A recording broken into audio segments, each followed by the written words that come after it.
What up, everybody? You're now tuned into the true definition of a sports fanatic. I'm your host, Brandon Lampley, back again with another live stream today. I got my buddy, Mr. John Reid, with me here, covers the Jaguars of the Florida Times-Union. Man, how you doing today, man? What's going on? Doing good, man. Survived the rain, but pretty good, man. I mean, these guys had a chance to go watch them practice earlier this week, and Monday, Tuesday, Wednesday, they're gonna have their mandatory mini camp, and then it'll be over till training camp. So, looking forward to that long delayed vacation coming up. Oh yeah, definitely, man. You get some time to be with the family. You won't have to be out in the sun and have those deadlines on articles and all of that. So I know that'll be a little freeing for you. It's always good to get away from. Got to have a break at some point, man. You do. Shoot, even with me doing this, man, I every now and then, take a couple of days or so. I took a week a little while back, and it helps you refocus and rededicate to what you want to do. I'm gonna share a secret on your show, man. Mm-hmm. I'm a sucker for these, man. Oh man, I've been eating these since my grandma lived in Mixontown, boy. I tell you. Oh, Mixontown, man. Yeah. They used to have a house. You remember that? I don't know if you old enough. They used to have house stores where you buy honey drippers and candy. oh yeah. It's still a few people in the urban communities that do that. Well, man, you might need to give me some addresses. Yeah, for sure, man. I miss my Yancey Park honey drippers. Oh man, Yancey Park, yes, well, for sure, man, for sure. So man, we talking some football, a little bit of basketball today. But we're gonna start out with Mr. Julio Jones. I had a former coworker. He's a Titans fan. And, he's been annoying to say the least. He's been sending me memes of the Julio and Derrick Henry and AJ Brown, and so of course with memes come negative memes. So they got a meme where it says Julio's open, AJ Brown's open, and the Titans, and it's a picture of Tannehill handing the ball to Derrick Henry. So that's what they're going to be doing. Yeah, that's what they're going to be doing, man. So I mean, I think it's a great pickup for the Titans. Of course, it makes their offense more dynamic. Because this pick your poison, AJ Brown is a young monster, man. That he's like a running back playing wide receiver. Once the ball is in his hands, it's hard to get him to the ground. And his route running has improved since he's came into the league. It seems like every year he gets a little better at route running. Him and DK Metcalf. It's crazy to think that both of them were at Ole Miss, and Ole Miss didn't win a thing.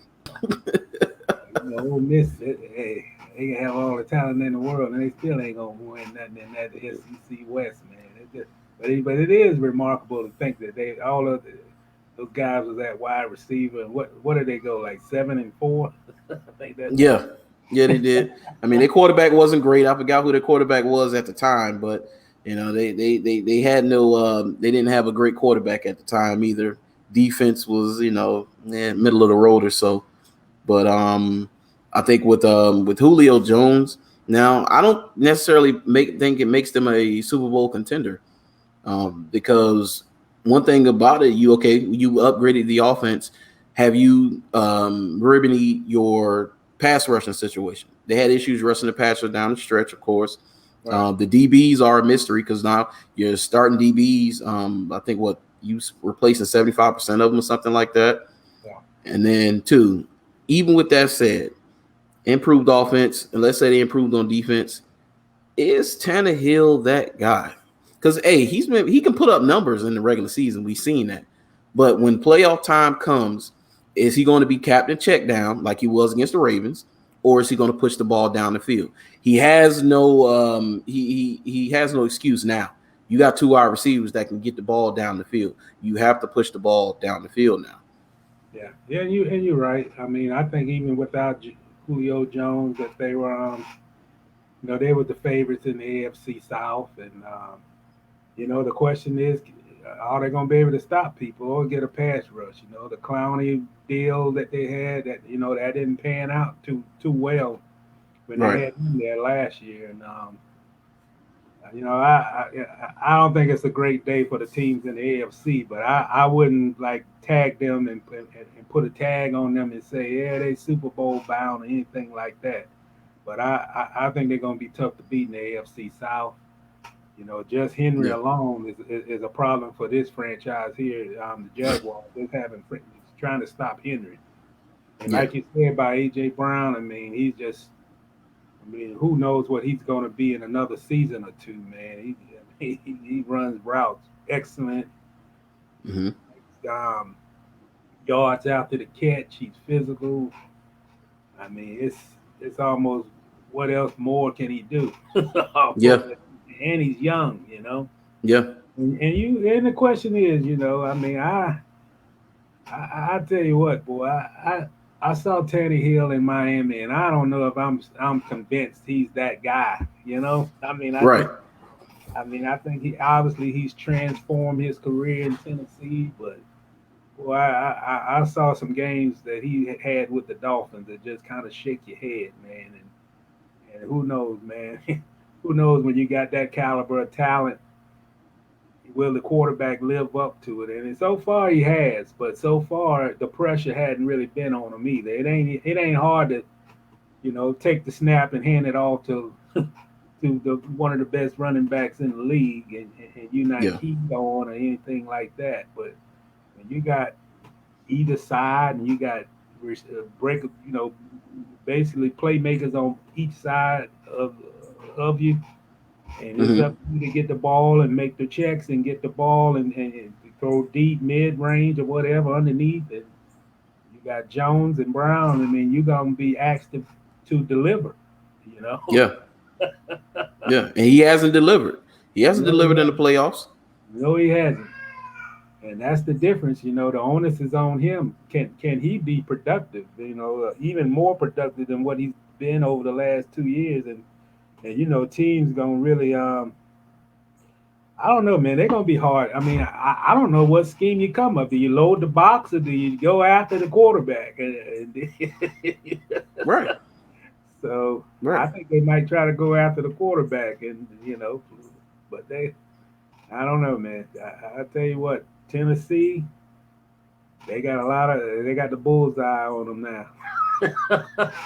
Yeah. Oh yeah. Outside of the division, I think they're gonna easily win that division. But boy, Kansas Oh City, yeah. they're waiting on Oh yeah.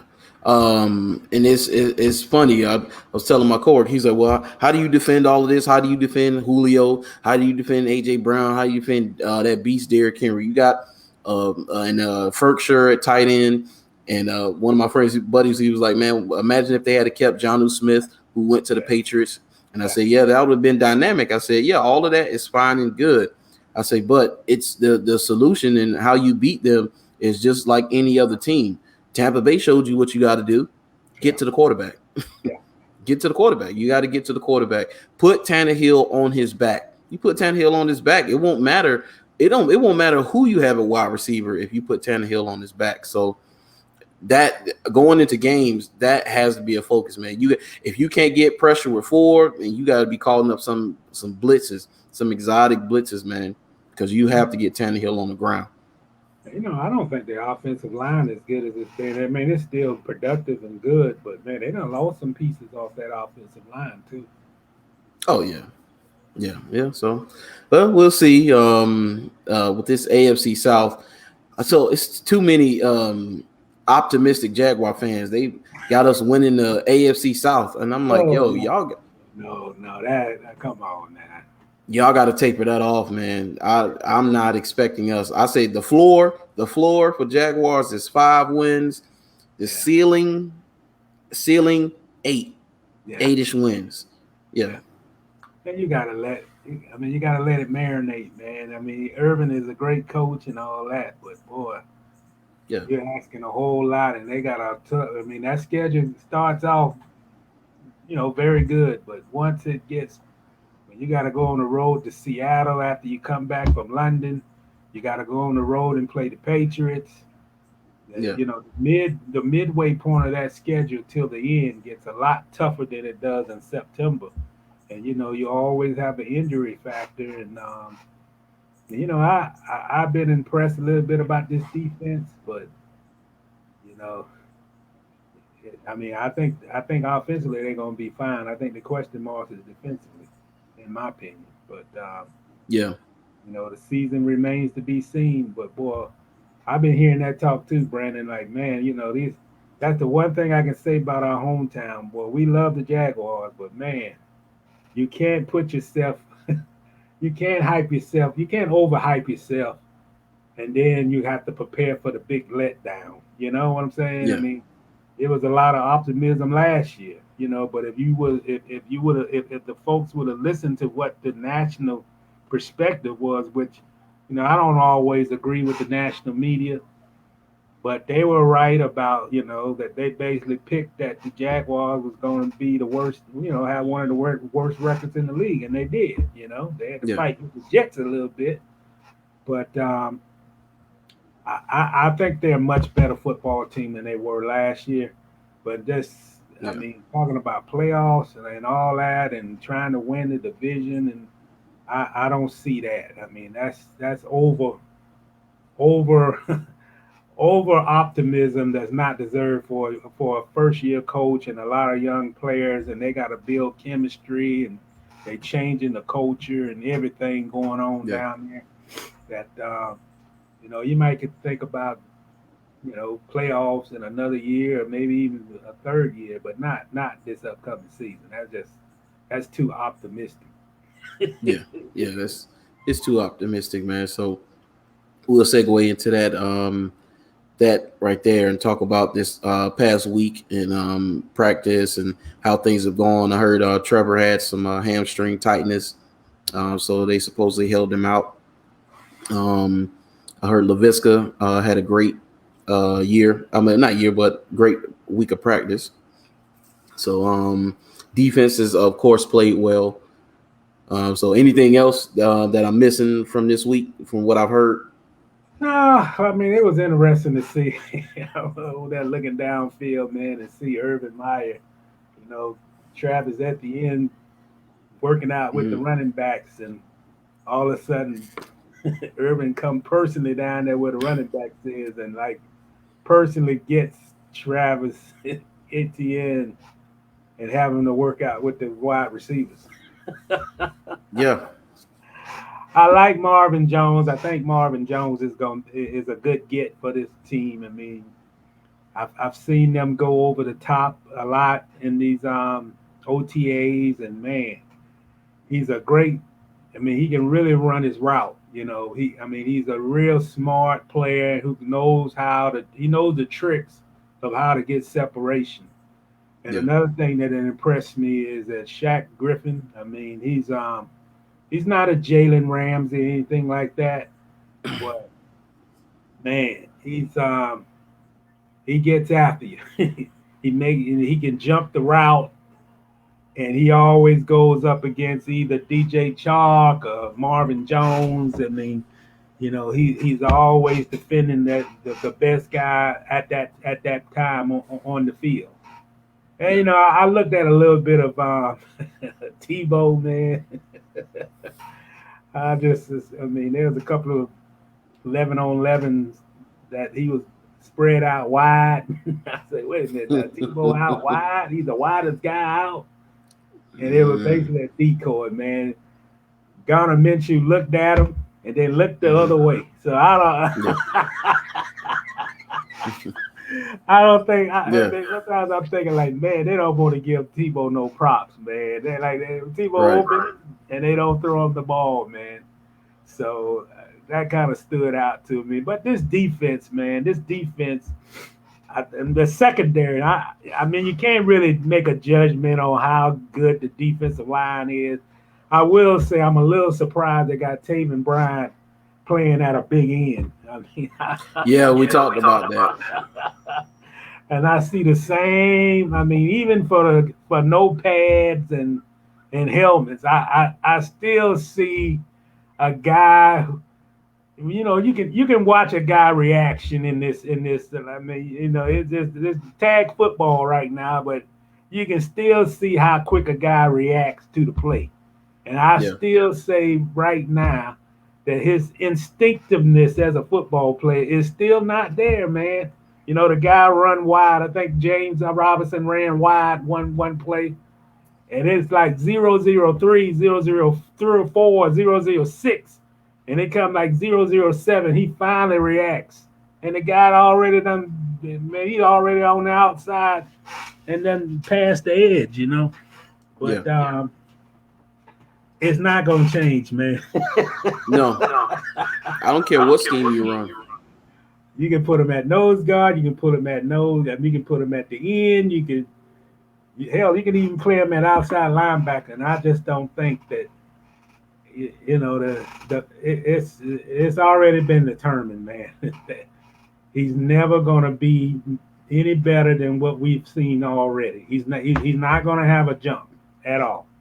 Yeah. So, and I wouldn't be shocked if they could get a trade, or he may not make it to the 53, even though that would be a shock. But I don't see it. And another thing, C.J. Beathard, I don't know, man. I've been reading the Twitter comments. Some of it is correct because Gardner Minshew looks a lot better than C.J. right now.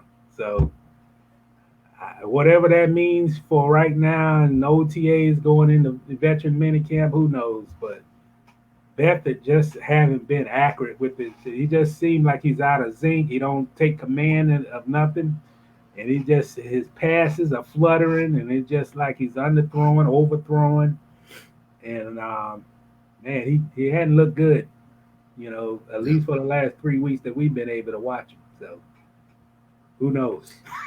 Yeah, man. Who knows? And then keep Minshew, but I don't know if Beathard right now, to me, look like he's the answer to be the backup quarterback behind Trevor. And Trevor has some problems. I mean, I think he's having some growing pains. I mean, and you can expect that from a rookie. I think he missed. I mean, he came in and he had the hamstring situation. He wanted to go back out on the field. They let him back out on the field. As soon as he went back out there, he threw those 2 picks. And one of the picks, I don't know. It seemed like he couldn't step into the throw, and the ball kind of just jumped like, and pretty much an easy interception for Jones. And he's got his growing pains, man. But I don't think nobody has anything to be concerned about that a guy had 2 back-to-back interceptions in a practice, because it definitely wasn't 5 like the previous quarterback had in the practice. Don't even. That was national news, man. I'll never forget that. Blake Bortles throws 5 picks in practice, and I'm like, golly. 4 of them was 2 guys like was undrafted rookies. Right. I'm gonna leave old Blake Bortles alone. At least he was good in giving interviews in the locker room. But Lord, king of the beach bars. Thank God he ain't here no more. Right. Man. Exactly, man. So speaking of quarterbacks, we can take this time and segue into my other quarterback talk. Talk about Jameis Winston in this supposed quarterback battle in New Orleans. And I tell people all the time, quarterback competition is fake. It's always fake. Quarterback battles, it's fake, man. It's fake because the starter is already known. They already have who they want to start. They already know. So, and it's going to take moving heaven and earth for the incumbent to be unseated in their mind. So let's say they have a quarterback competition right now. Jameis Winston is the starter. So Taysom Hill has an outside chance because they don't want him to lose all hope. So they call it a quarterback battle. But he has an outside chance to unseat Jameis Winston. And I just don't see him being able to do that, even if his play if he's playing at a high level. He's not going to be what Jameis Winston is. Jameis catches, a lot of heat because of the interceptions that he threw. But, I mean, let's be for real. That team, that Buccaneers team, it was a decent team, but it wasn't the team that Tom Brady took to the Super Bowl. It wasn't. It wasn't. They added a few pieces. They got better. Bruce Arians and them got better. And they even talked about Jameis interceptions and how all 30 of those picks weren't on Jameis.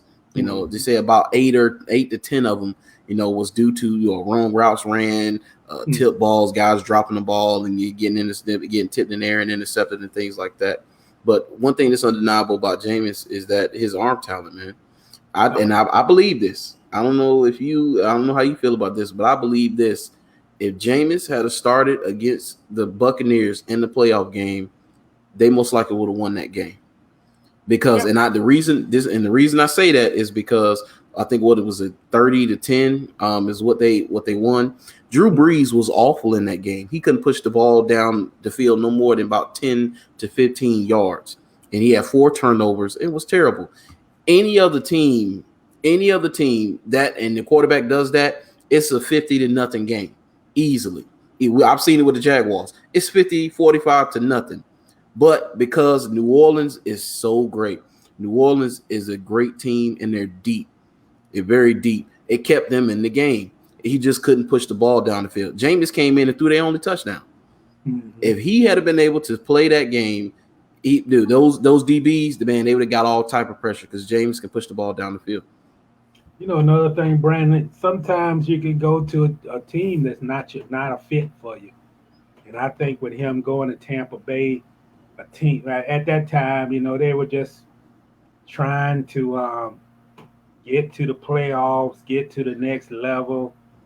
And they just, I don't think that was the right team for him to go because the expectations was enormous. I don't even think Jameis had a quarterback coach in Tampa. I think the head coach, the offensive way, basically was the offensive coordinator, head coach. Mm. And I just thought that, and most, even here in Jacksonville, the number one overall pick, you get thrust into everything, the expectation is mounting and everything. But I'll tell you, I wasn't at the Tampa Bay practices, but I'm at Jaguar practices.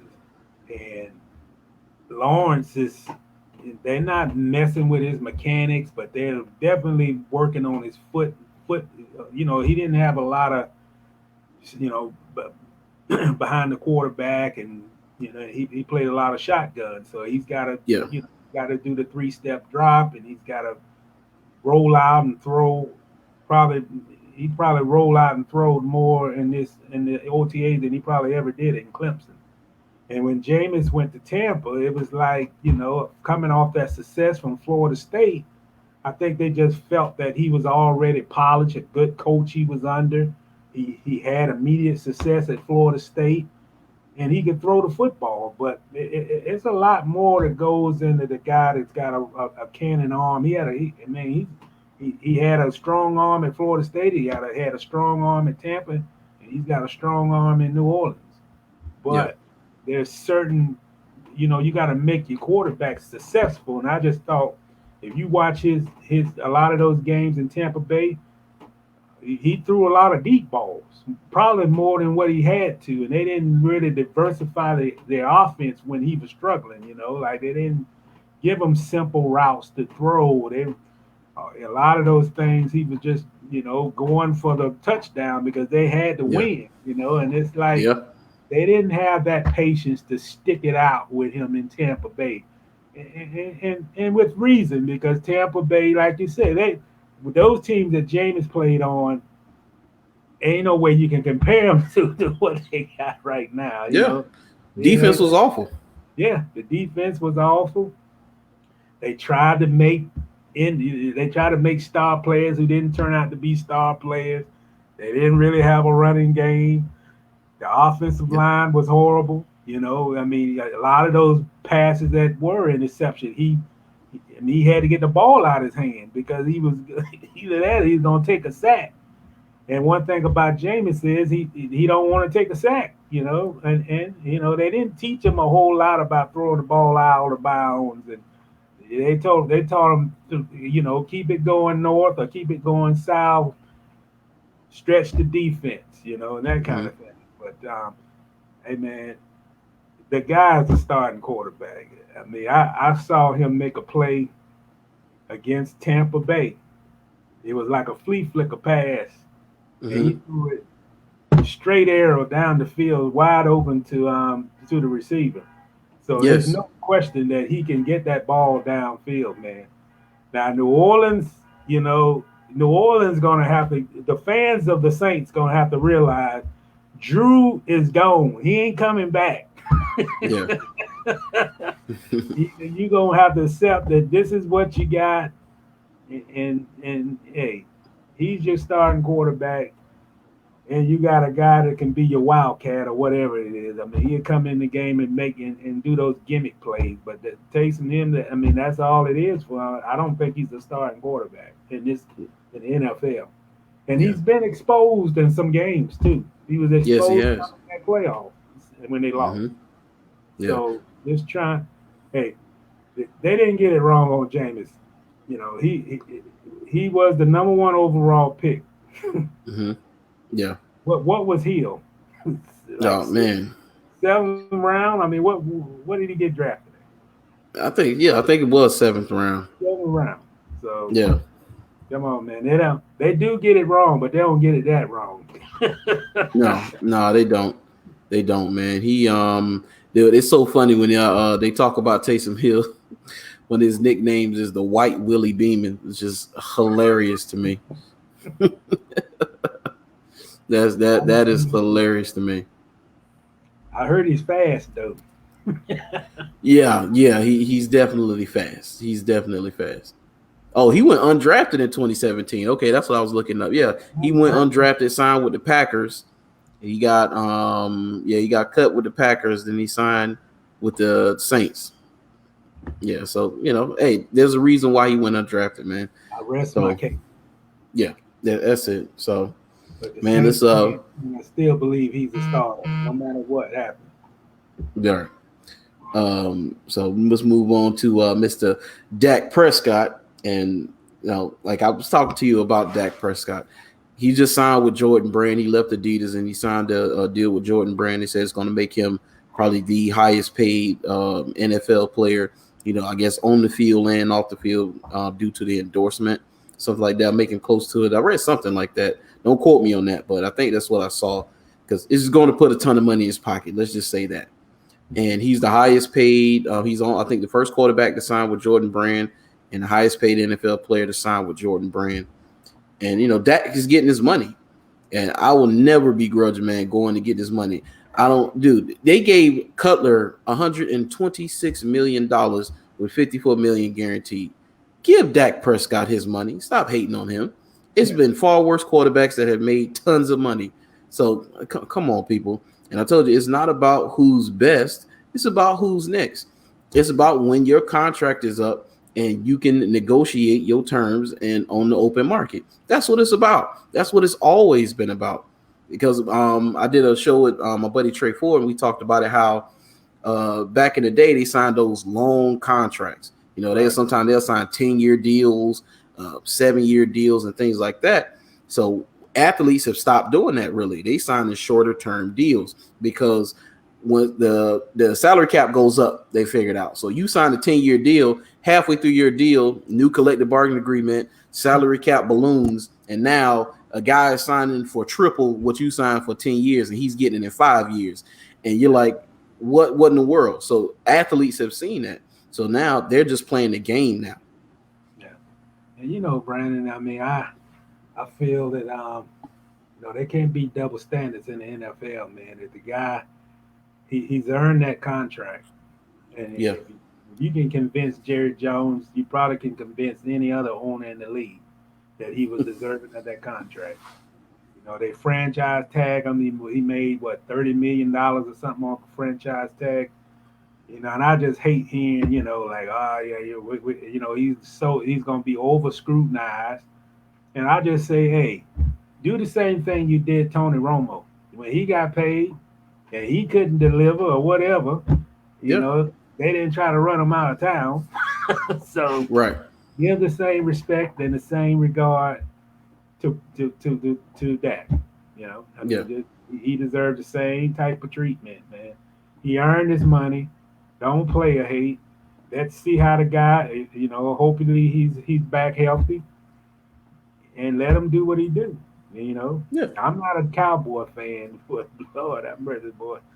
You know, everything get overexposed with the Cowboys. Yeah, it does. It really does. I mean, dude, if the league catches a cold, the Cowboys gonna catch the flu. Like that's just as it's everything is amplified with that Yep. star on the helmet. Yeah. Yeah, And the guy from ESPN, he just hate him, doesn't he? yeah, yeah, yeah. He does. Shoot, and then you can't forget about annoying Skip Bayless. I mean, and him and his Cowboys, man. Oh Yeah. my goodness, that's why I love when they lose. I love to watch Shannon. Shannon when they lose, and Shannon just goes absolutely berserk on Skip every time. Yeah, I love it. I love That's quite often, then, because they lose a lot. it. My old roommate, if he ain't on here listening, boy, Anthony Mitchell, my boy I went to school with, boy, he from Shreveport, and he just love the Cowboys. I said, come on, man, why don't you just go on and get another team? Just Look, sell the star and just get another team. Don't wear their hats, don't buy their merchandise. Get another team. They done disappointed you more than anything. yeah, like my You know, my my boss at work. Yeah, my boss at work, he's a Cowboys fan, man, and we were talking about that. He's going to Vegas, and I told him I was like, "Hey, bring me something back from Vegas. I don't care how small it is, just bring me something back." He said, "Shoot, you give me some money, I can put some bets on for you." I was like, I said, "I'm not a gambling guy, so I don't know how it works or whatever." But people always tell me you're a sports guy, and they always want me to bet. But sports are too unpredictable. I'm not putting my hard-earned cash on the line for that. It's just not something I want to do. I bet when I want to bet on close to sure things. And so he was like, "Man, you could bet the over under. So like, bet the Jags gonna go over the wins that they got them at, or bet that yeah, Bama gonna go over under their total wins." I told him, I said, "You know what? Perfect idea. I'm gonna bet the under on the Cowboys. Do that for me." No, you're not. You're not betting. You're not betting against my boys. You're not betting. I was like, "Oh, whoa, whoa, whoa, whoa, whoa! Now you want to dictate who I bet with? Come on, man." oh yeah. I would like to know what the under and over for the Cowboys. Off the top of my head, it's got to be 8.5. 8.5. It's got to be 8.5. That's off the top of my head. I don't know. I'm just guessing. It's got to be 8.5.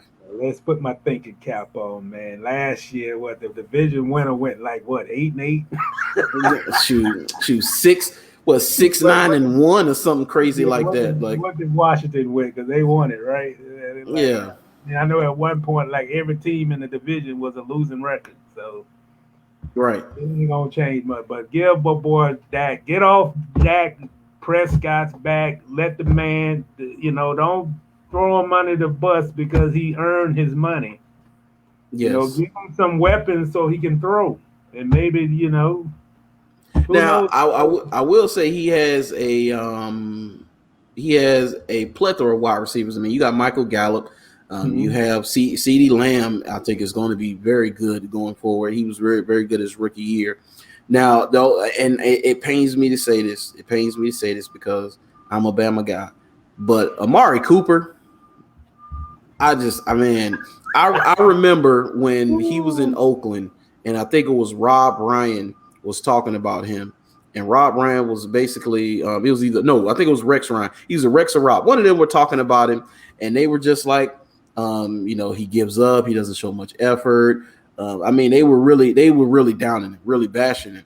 And I was like, man, why are they getting on Amari like this? Why are they doing this? And I did some research, and they said, man, he'll quit on route sometimes. And one of the criticisms of Amari Cooper coming out of college is that he's most likely hit his ceiling. Like he's not going to be any better than he was at Alabama. I believe that, and I've Yeah. seen him actually quit on routes. I mean, you let him run too deep, let him run two out of the three plays on long routes on Mm-hmm. that next possession. You can see him trotting. He don't like to play tired either, man. Right. I watched him against Jalen Ramsey, and he did not give great effort against Jalen Ramsey. And it's Jalen Ramsey, of course. Jalen seems like he never turns it off. Every now and then, he's had his moments where you like, Jalen, you wasn't going 100%. But those moments are rare, But for the most part, man, he's out there balling. When they played against him, I think that's the one where he hit him and knocked the ball out of his hands. They ended up being an incomplete pass, but it looked like it was a fumble. And ever since that, after that hit by Jalen, he tiptoed the rest of the game. Yeah. Jalen changed his number? No, what did he change his number to? Number 5. Number 5? I thought he was going to do 8. That's what he wore at Florida State. So I thought he was going to go to number 8, but he went number 5. Picture him walking out on the practice field today with number 5. That's interesting. I wonder what that thought process was. You done gave up number 20. Okay. Yeah, I see where Julio, A.J. Brown offered Julio number 11.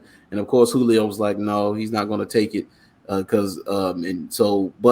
he couldn't get number 1. A.J. Brown was going to take number 1 to give 11 to Julio, but he couldn't get number 1 because of Warren Moon. It's retired. So I did see that. So what is Julio? He's number 2, right? Number 2. I think that's what it is. It's number 2 or it's number 8. I've seen him in 8, so I don't know. Well, that's gonna be different this season to see all these single-digit numbers, man. yeah, and it's some people who's not going to like it, but I think it's overdue. I think it's overdue, and it's going to give you a bit of that college feel. People talk about how they hate the NFL because it's not as pure as college football because they're all punk millionaires getting paid and they're not doing it for the love of the game. I was like, well, you're gonna be very upset when you find out what's been happening with your favorite college teams because they've been paying people. All I say is the NFL know how to make money because yes, they do. You think of those single-digit numbers and the player is good, like if Jalen number 5. It'll probably be more people buy that number 5 jersey than number 20.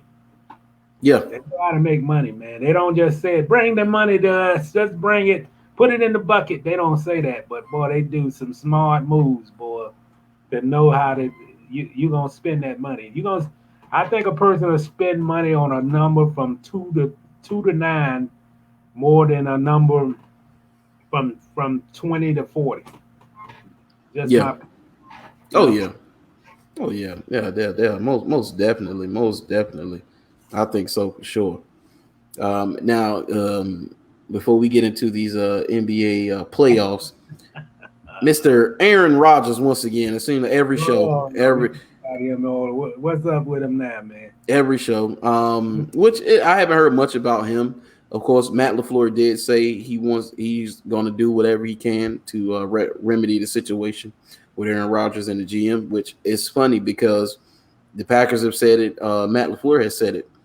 Only remedy seems to be is to fire the GM. I mean, there's no bridging the gap on that. I think the Gutekunst has to go or Rodgers is going to be gone. So he seemed like he's drawn the line in the sand, but they talked about Jordan Love and how good Jordan Love has looked and saying that Jordan Love needs to prepare as if he's going to be the starter this year. Yeah. Well, I think the Denver Broncos, if you ask the Denver Bronco fans, they think they're getting Aaron Rodgers. Yeah. Did you hear what so I don't know if it's real. I just seen like a little like a meme of it or whatever, but I'm about to Google it now. Deshaun Watson supposedly wanting to go to Denver. Have you heard about that? Yeah, I heard that today. So that is real. Okay, yeah. He wants to play in Denver. So yeah, I'm looking it up now. Yeah. Yep. That's one of his destination spots. What is it with Denver, man? I mean, I'm trying to figure out when did Denver become a destination spot, man? I don't know. I'm guessing you watch what happened with Peyton Manning, and then they are a seemingly a first class organization. Yeah. John Elway, I guess he knows what he's doing to a certain extent. I mean, the only thing he hasn't really gotten right since Peyton is, of course, the quarterback. I mean, he's drafted quarterbacks who are middle of the road at best to very awful. What's your boy Brock Osweiler? Osweiler, yeah. And then Drew Lock. I mean, who knows? But I don't. Are you going to sit around and wait for Drew Lock to develop? So him going to get a Aaron Rodgers or Deshaun Watson, that'll be a boom for Denver. But that might be his next destination, man. He might try to follow in Peyton's footsteps, but I'm not sure about Denver's head coach, man. just my opinion. I think he's more of a defensive-minded guy. I don't know. I don't know. That's my opinion. Yeah. I just think there's a lot to be desired there. And he's an older coach. But, yeah, I think him being a defensive-minded guy, and I was shocked that they did hire a defensive-minded guy because John Fox and his philosophy, him and John Elway didn't see eye to eye when it came to philosophy because, he is a defensive-minded coach. That's why they went and got Kubiak. So I was a little bit surprised about that. But, Vic Fangio, I don't know either, man. I don't know. Let me ask you this here, man. Do you think that Deshaun Watson, do you think he's going to play this year? Do you think he's going to be in Houston? Do I think he's going to play this year? I'm leaning towards no, that he's not going to play this year. I'm leaning towards him being put on that NFL, the NFL Commissioner's Reserve list or whatever, and probably not playing until all his legal issues are sorted out. That's just my, that's how that's my inkling and feel on it. But if he does play, it won't be in the Texas uniform. I think that line in the sand has been drawn, and there's no way he suits up for the Houston Texans. Man, I heard something about the Texans today. They're going to be the only team in the league that doesn't have, they're not having a mini camp. I saw that, and they said they were talking about why he may have benefited, why he benefits the most from them canceling minicamp. Yeah, it probably was just in the nature to benefit him, man. Because come on, man, let's be realistic, dude. Any team in the league, I mean, as bad as Houston going to be, what in the world would you say that we've done enough work over the last month that we don't need a minicamp? Right. Right. That's a little odd to me. That is a little odd to me. So I don't know, man. But for Deshaun, I mean, I don't know, man. And I don't think he's playing either. And not hearing anything about what's going on, I haven't heard much or anything about his situation and him going to court or anything like that. And personally, I don't think that's a good thing. Us not hearing anything, I don't think that's a good thing. Unless he's trying to settle or something like that, and just but I don't know. I think wasn't the police department still investigating? They are still investigating, and also too, I'm pretty sure they're waiting. They're allowing the investigation of the young ladies that were supposedly massage therapists. And I told you what I think that's about. I don't think they're massage therapists at all. They're under investigation for practicing massage therapy without a license because they're not licensed massage therapists, some of them. So when I heard that, I said, oh, okay. So it's exactly what I thought it was. It was probably pay for play. And that's what he was doing because nobody needs 40 massage therapists like over a 5-year period. Yeah, got that right. 18 in a season. Right. So I mean, we know the activity that went on with those young ladies, and them practicing massage therapy without a license and stuff like that. So, and it's gonna be one ugly story before it's all said and done, man. Yeah, it is. It ain't gonna look favorable on either side, Nope. Nope. I don't know. It's gonna be hard for him to get back his name. So, I mean, dude, and he was I said on a previous podcast, he's probably outside of, I'm trying to think of who would be one of the cleanest outside of maybe Brady off the field, or I can't think of anybody that's that clean, but he was one of the cleanest athletes before this situation. I mean, nobody had a bad thing to say about him. He's never been in trouble. I don't think the kid has ever even had a speeding ticket, you know. And then for this to come out like that, but also the same thing with Darren Sharper, like same thing. Man, I was down there when all that happened, boy. That was a shocker, man. Yeah, that Darren Sharper thing. Yeah. Oh yeah. That shocked everybody. I couldn't believe it. Say him, Kellen Winslow. That shocked me too. I think was it Dana Stubblefield, if I'm not mistaken. Yeah. Him too. I mean, those things shocked me, especially Darren Sharper. One of rappers I used to love listening to growing up. From Houston, when Houston had their time, when the Chop and Screw came out and Mike Jones, Swisher House, Paul Wall, Slim Thug, and all of those guys. Slim Thug told a story about being in Miami when he lived in Miami. He said that Darren Sharper lived right next to him in Miami. They were neighbors, and of course, luxury apartments, of course. And he said that they would go to the club together. And when they went to the club together, he said they'd be in VIP, at the big clubs or whatever. He said Darren to come in and say, "Hey, ladies, if you not going home with us after this or going home with any of us after this," and he didn't say it in that way. He said it in a more vulgar way. "If you ain't doing XYZ, get out the VIP." He said some ladies will leave, most will stay.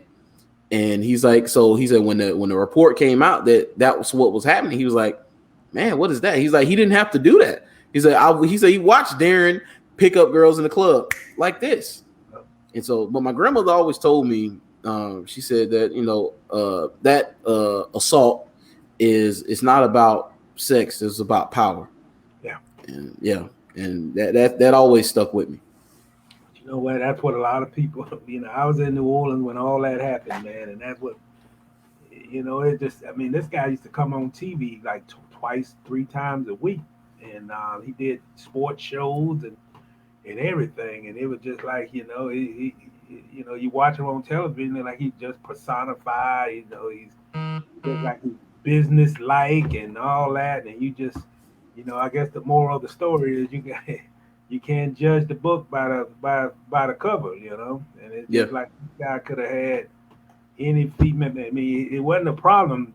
I mean, he could have got any woman he wanted, to be honest, as a wife or whatever, and just around there drugging ladies, man. It's just, I don't know, man. It just he didn't do it just once or twice. He did. It was a lot.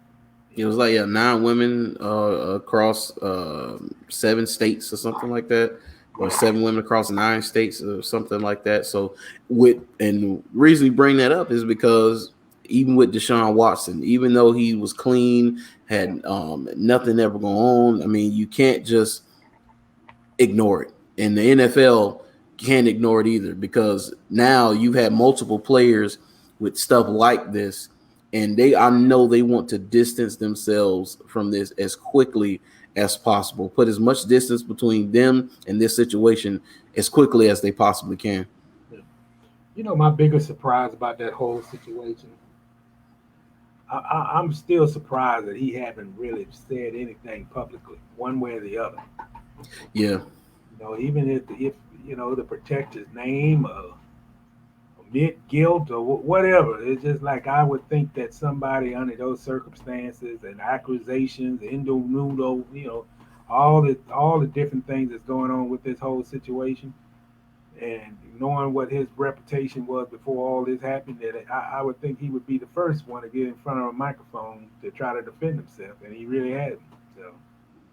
So, not a good situation. Yeah, so I would think that. You want to say that again? I said it's not a good situation on either side. Right.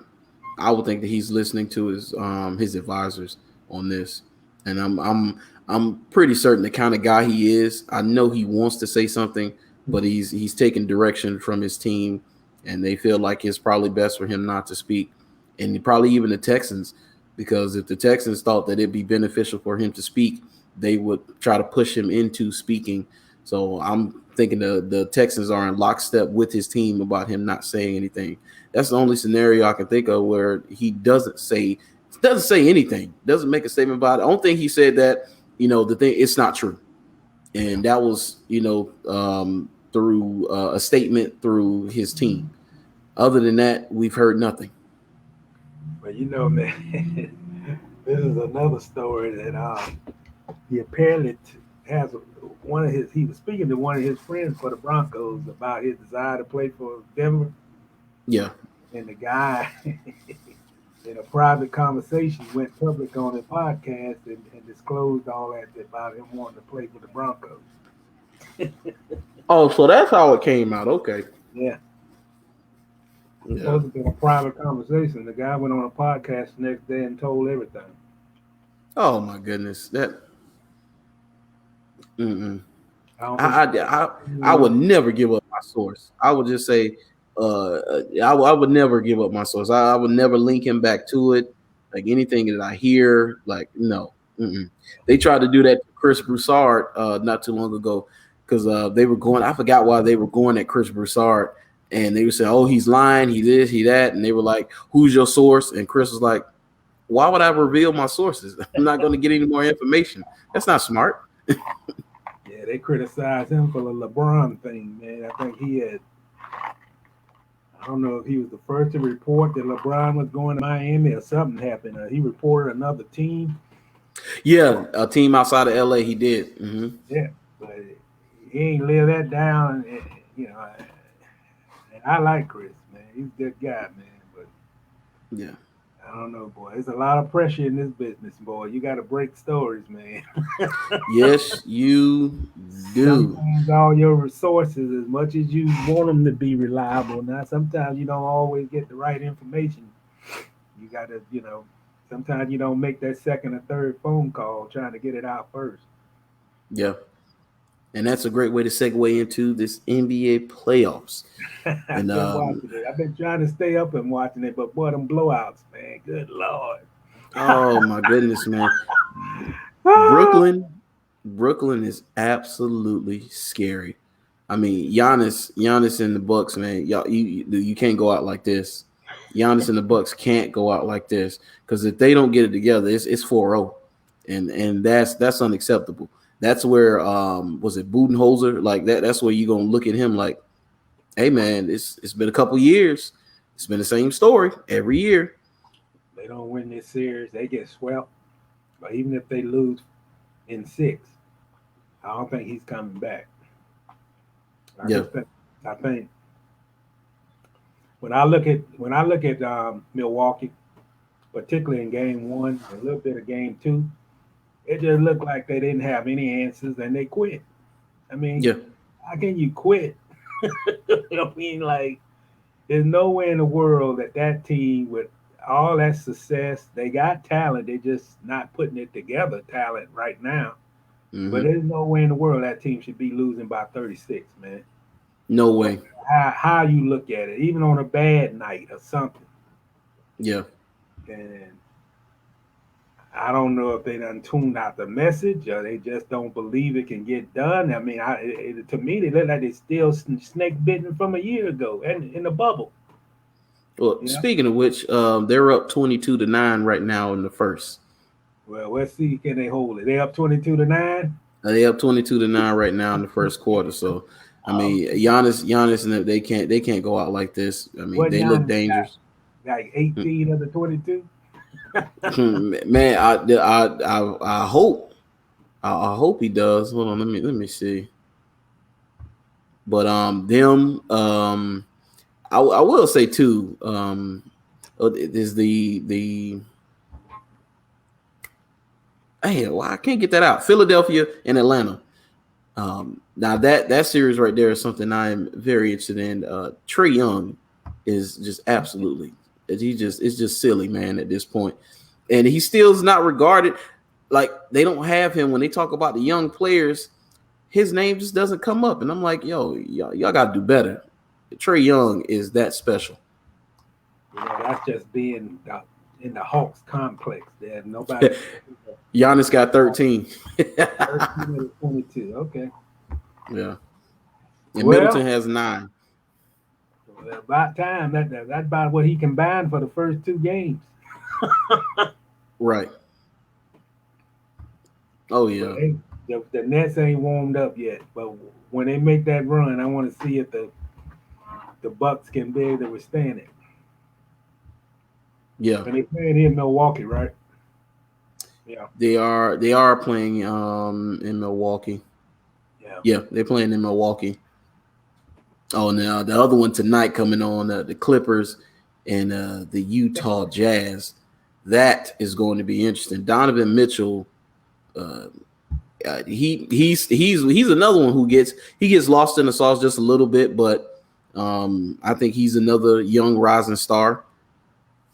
It's going to be interesting to see what he does tonight because the Clippers go down 2-0. I don't think you that one thing. That's one thing about Dallas. Porzingis was out there just getting cardio, making $30 million getting cardio. He was out there exercising for $30 million. You're not going to have that in Utah. Utah is going to put them away if they get a lead. And I don't think they're going to. They're not going to drop a lead. I don't think the Clippers can beat them. I And don't think so either. and my feelings on them hadn't changed. I just don't think there's enough. There's something missing with that team, and I don't care who the head coach or what. I think there's something more going on than what we know about that team. Now they did play well to win that series in Dallas, but Mm-hmm. I would not put my money on the Clippers getting past this one. You know, Right. the team of stars don't play like stars every night.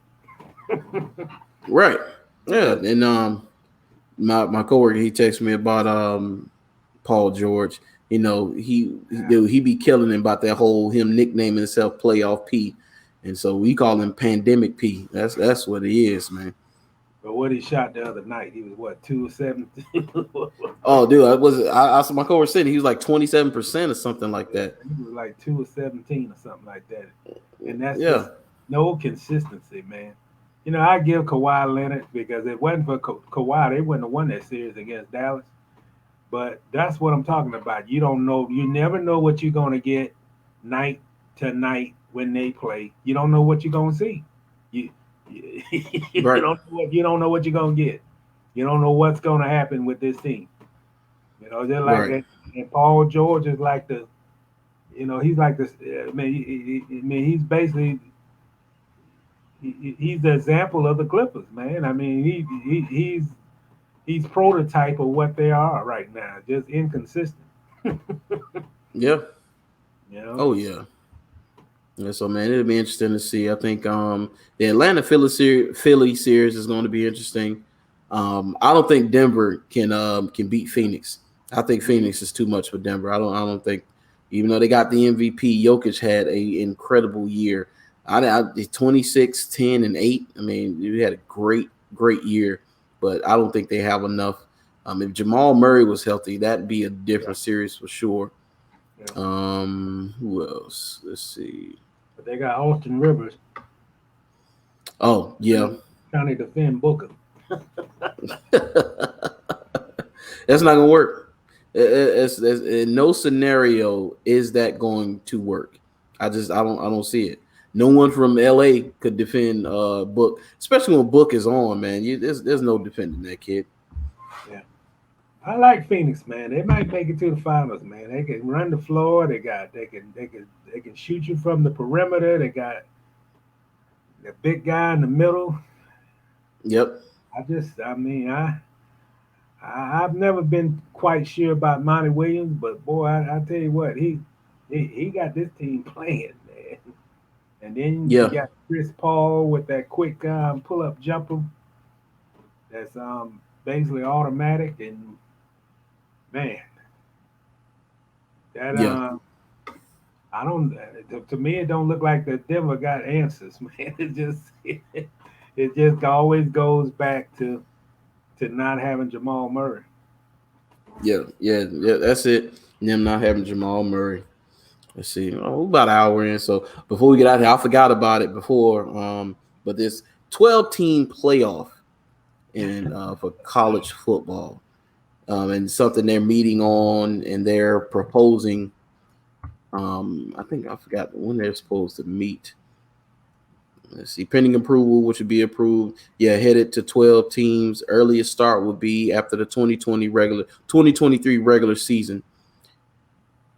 And so that's what they're looking for. They considering the proposal. So, like I said, it's the six conference winners. The six winners of the six conferences, they get in, and then the top six ranked teams after those six. And me personally, I mean, that's adding more football. And usually we have no issue with more football, and especially with the NFL adding that 17th game, and taking away a preseason game. Got no problem with it. But you want to talk about these being amateurs, and being student athletes, and adding more football. I don't know, man. I don't know if it's going to water down the college football product. And I agree. I mean, I think the problem is they have to figure out a way to get the top four teams at some point. I mean, I don't know if you do it with the 12-team playoff, but they got to find ways so the best plays the best. You know. Yeah. I think sometimes the NCAA and when all this selection process, I think sometimes they just overthink, and I think they when you look at these bowls, the bowls got a lot of power, and they don't, nobody want to be excluded. Everybody want a piece of the pot. I think there's an issue with the bowl games. I think there's an issue how the team selected and all that. This year you could complain that maybe the Big Ten didn't play enough games. I know the Pac-10 didn't play enough games, so yeah, I don't know, but you got to come up with something where the conversation is not about, man, they got the wrong two teams in or this team shouldn't be in there, because when you have that, it takes away from the team that wins the title. And to be honest, I don't think any team was better than that. I don't care who you would have matched them against. I don't think they would have beat Alabama, but still. Right. You Yeah. want to national champion. Yeah, Ohio State. They got a lot of pushback for putting Ohio State in, but I think by what they did to Clemson, they proved that they did belong in there. Oh, yeah. The team who I think didn't belong was Notre Dame. Yeah. Notre Dame didn't belong. Well, I say every year Notre Dame don't belong. It's the same thing every year. I do not like Notre Dame. I won't plead the fifth on that one. I never liked Notre Dame. I say it on the record. I don't like Notre Dame. Yeah. And Buddy Ma, he had posted in one of the groups. He was saying that. So basically, you're telling me with this 12-team playoff is going to be Ohio State, Bama. It was a hold on. Let me see. I'm gonna make sure that I say this right how he said it. And so yes. So basically, most years it'll be Bama, Ohio State, Clemson, Oklahoma, Pac-12, random Pac-12 team, two more SEC teams, and at-large team from one of the Power Fives. So that's basically what it'll be. And I said, well, don't forget about Notre Dame, and they'll get washed in the first round every year. But Brandon, I would like to see college football go back to what it used to be. I want to see the best team from the East play the best team in the West in a regular season game. I would like to see all the big boys sling it out during the regular season, and then let the best team win with the record. If you want to pick the top 6 teams at the end of the season and they pay off. And I don't believe in this because it doesn't really matter in the NFL, so I don't think it'll matter in college.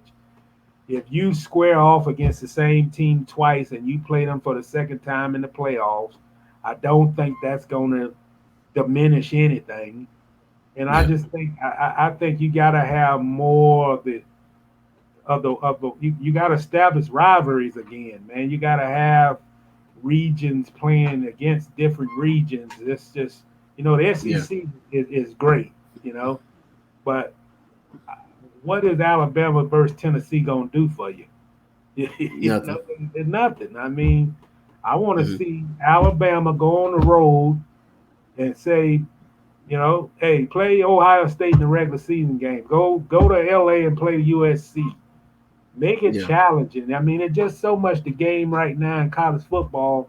It's just all about money. You know, it's like Mm-hmm. the SEC teams gotta have what 8 home games or whatever. I want to see Florida go up and play, you know, Oklahoma, play them in a regular Mm-hmm. season, Texas Yeah. or whatever, and just make the game, just make every week a challenge, you know, because a lot. I mean, SEC is a great conference, but there's top teams in the SEC, and then there's middle of the road teams, and then there's just bad teams like Vanderbilt. You know, Yeah. if you want to be in the best interest of the fan, then give the fans what they want. You get it in you the same thing you get in NFL, you get it in college. You know, if the Patriots or whoever, if Kansas City got to play every team in their division. You know, if such so happen, you know, Kansas City probably going to have to play Seattle or somebody. It's a game that's, you know, hey, that's a good game. I need to go watch it. As a Yeah. fan, we all only thing we want to do is watch good football, man. Yeah. We don't care about SEC. If it's the SEC and they playing two good teams in the SEC, then yeah, I want to watch it. But I don't want to watch Alabama beat up on Vanderbilt. Yeah. And and like that, it's like with any sport, no matter what it is, the league is better when certain teams are good. Yeah, Like the NBA was better because the Knicks were good, and yeah, the Knicks are top one of the most recognized franchises. They're better when the Knicks are good. College football, they're better when the Miami Hurricanes are good. yeah, The Miami Hurricanes versus what was it, Notre Dame Catholics versus convicts. We don't have that now. yeah, Florida State was a marquee game. Now it's a whimper. You yeah. know, I think that having those rivalries, those old rivalries now, because one side is not that good, you know, and it's just not a rivalry anymore. So I think that's taken away from college football as well. And then Miami had an attitude where they are going to play against anybody, anytime, anywhere. It did As they not do. matter. Yeah, we'll play you. Oh, you don't want to play it, man? We'll play at you at your place. Because you go back in the '80s and you watch those Oklahoma Miami game, and they had Bosworth and Miami had Melvin Bratton, and man, Yeah, ain't nothing had to be said. You just watch the game and let the game play out. Now it's yep, like you got all these athletic directors. They making decisions. They making schedules 10 years ahead of time, and it's just like, man, I want to go back and take me back to the '80s where I yeah. see number one play number two Subject September the card. 24th. It doesn't matter what the date is, what week of the season. I want to see the top teams play Saturday. That's what I want to Mm, watch. I don't yeah, want to watch Kansas State against Kansas. You know, yeah, you're gonna put yeah, 100 games on ESPN and all those and CBS and all those. Make sure you put good games on television. And then if one team is 9-1 and the other team is 8-1, they played September the 4th where that don't matter no more. Then it just then that's a bowl game. Then pair them up and put the six on one side and the other six on the other. Let them duke it out. But all that politics and all this deciding and BYU and this and that. I mean, just roll the balls out and let's play. So let us watch some good football, college football. You know. yeah. Jakar say every team get a fighter's chance. Yeah, that's what you want. I mean, that's what they want. They want to give every team a fighter's chance, and I get that. But some teams, like Notre Dame, doesn't need a fighter's chance. Like we already know what's going to happen. I mean, it does. It seems to be no matter who they play, they're going to get washed, man. It's just what it is, man. So, um, So send I them think in the that conference. Put Notre Dame in the SEC. They decided to yeah, put play. them in the conference. Yeah, put them in a conference. Put them in the conference Put because them they in the play same majority. division with Alabama then. Yeah, they play majority ACC games right Yeah, now, if I'm yeah. not mistaken. But Yeah, they go only because of COVID though. They go back being independent this upcoming season, I think. So right. they play Army.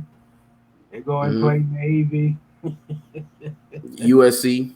Yeah, and that's another thing. Notre Dame USC isn't what it used to be. Like you had Jakar said they play a lot of Big 12 too. And Big 12 don't play no defense, Jakar. So yeah, and that's the other thing. Them getting those inflated numbers from playing Big 12 teams and ACC teams, and they get to the playoff and flop.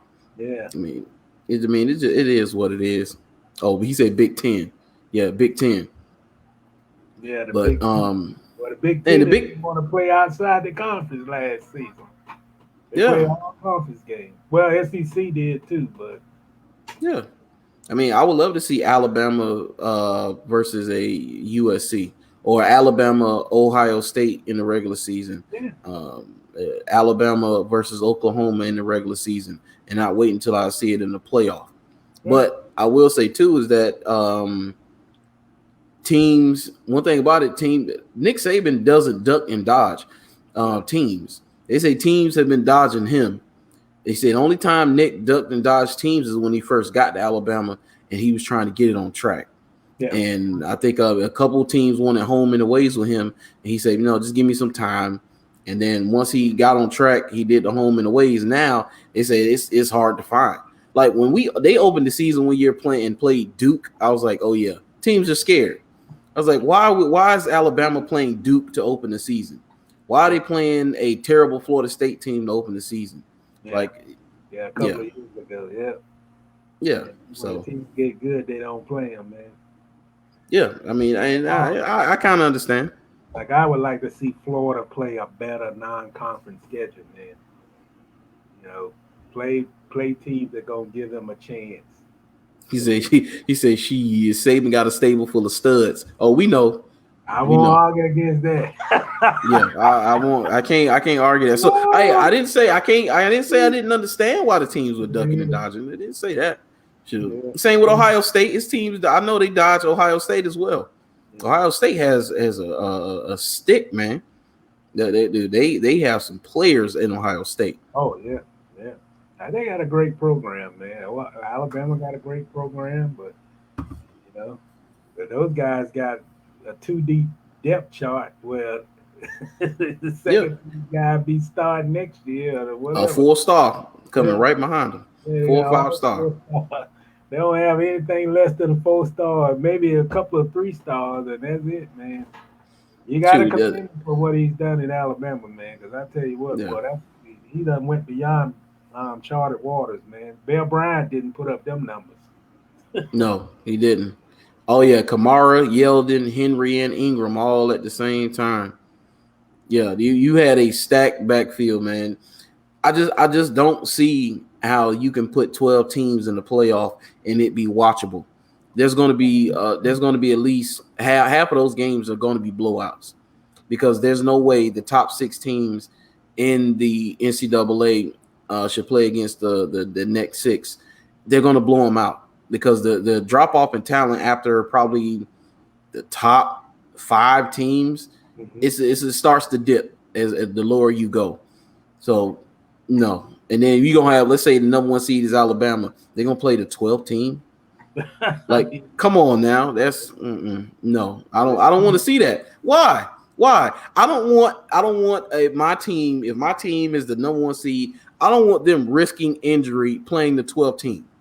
Yeah. I don't, because they're going to beat them. They're most likely going to beat them. It's rare that the 12 team is going to beat the number 1 team in the country. So I don't want to see that.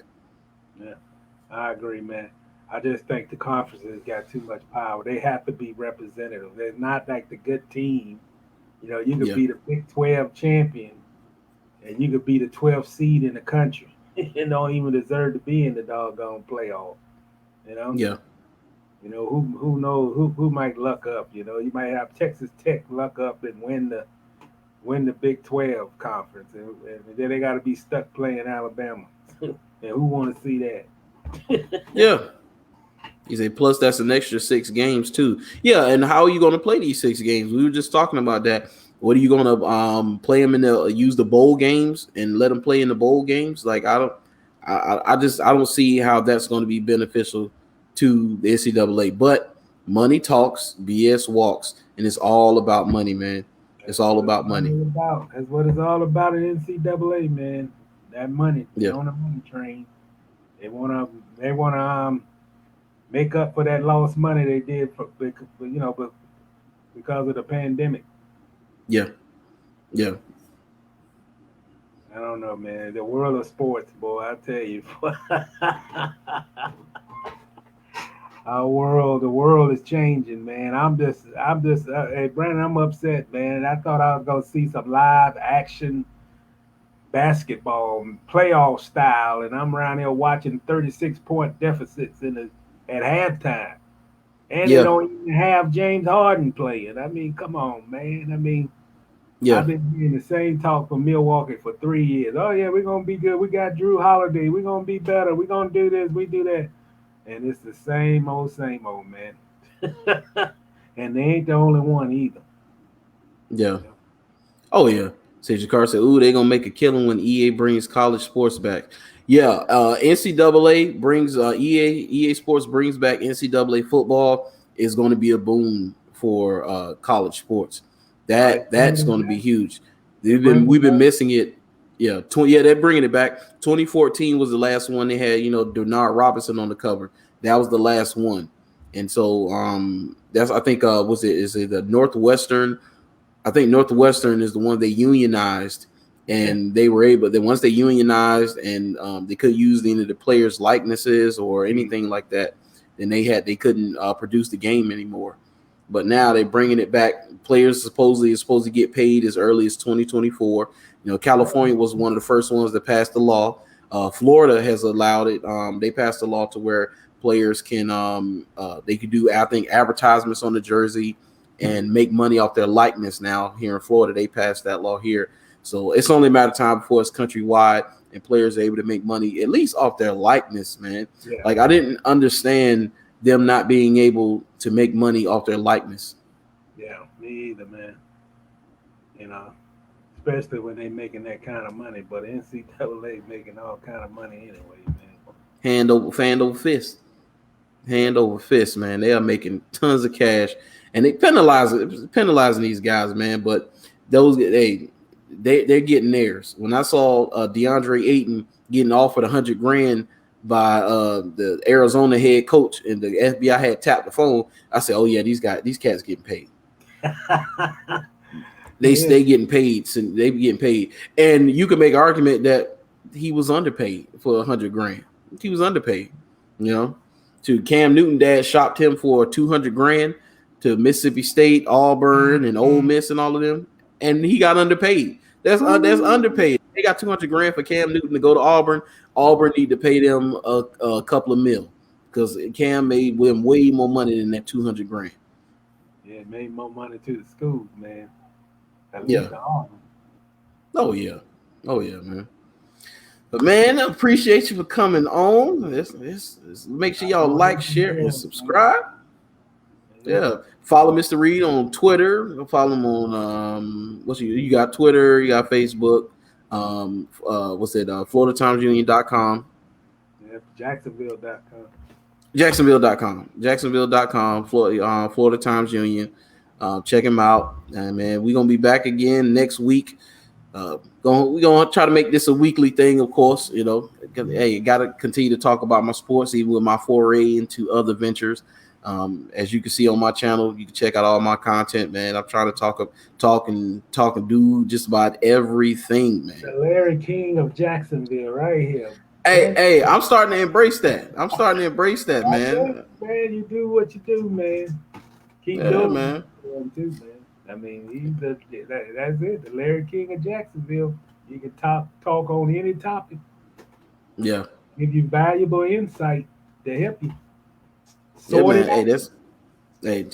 to know a little bit about a lot of things, man. You gotta know. Yeah, this world that we live in today, man, we have to listen to other people's opinions. We have to share our thoughts, and we have to live in a world where everybody has to listen. Everybody's view is different, but you can grab hold of each different viewpoint, collect what you want to collect, and solve a lot of things, man. And that's the world we live in right now. Hey, man. So, man, I appreciate you for coming on. Make sure y'all like, share, and subscribe. See all my social media down at the bottom. Check me out. I haven't been posting my little clips lately, but I'm about to get back on that. And YouTube just got a feature where they doing it too, where they have the little shorts where you can upload 1 minute clips.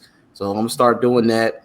And then when I pay for this StreamYard, of course, I'll be able to stream to multiple platforms all at once. So I'm gonna stream to Facebook, YouTube, and I think you can do it to Twitch. And so I got a Twitch, haven't used it and haven't went live on it, but I'm gonna see. I'm throwing things at the wall right now to see what sticks. Something's gonna pop for me. This is what I already know. So I'm just trying everything and seeing what's comfortable, what fits. We're gonna go from there, man. That's it, man. Sounds like a plan to me. Yeah. Until next time, thank you guys for tuning in and checking us out. We will be back next week. I'll see y'all later, man. Peace out.